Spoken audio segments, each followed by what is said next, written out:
Welcome back to Let's Discuss. And Patrick and I in this series have been talking about how to create an environment that your team feel motivated and want to do the work and the tasks within the practice, because we know how challenging that can be.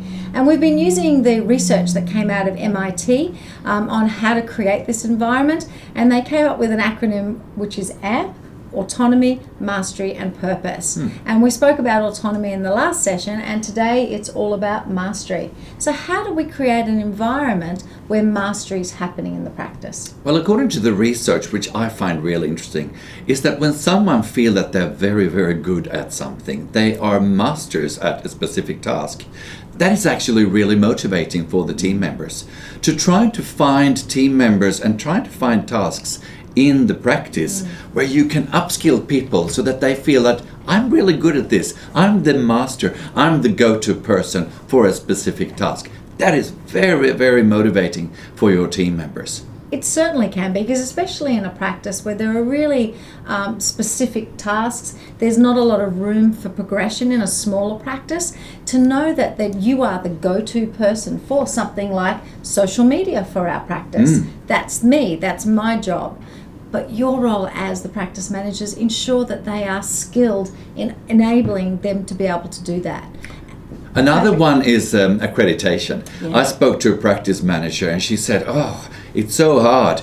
But another practice manager sitting at the same table at this workshop said, do you know what? I've delegated accreditation. And my team member, she feels that she's the owner of accreditation process in our practice. She's extremely motivated. And whenever it comes to team members asking, so where do I go to if I need to know more about accreditation? You go to that team member. She knows everything about it. She's the master of the task.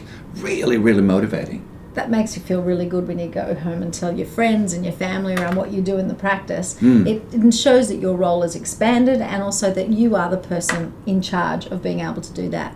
So what's your role as the practice manager? It's about ensuring that you create the environment for them to be able to be trained and be able to understand how to do the task successfully. Just remember, there's a lot of time and effort spent in upskilling in the clinical part of running a practice. Your dentist is forever going to clinical courses and trying to upskill their field. The team members need that same attention. They also need to be upskilled and trained so they feel really competent in being able to do their task and confident in being able to do it. And with that, the motivation comes. And I think it's interesting, if we tie it back to autonomy, that if you have team members who have mastery in a specific skill, you can actually step back now. Yes. And now you create that environment of autonomy. So those were just a couple of tips that we shared with you today. Identify what the task is.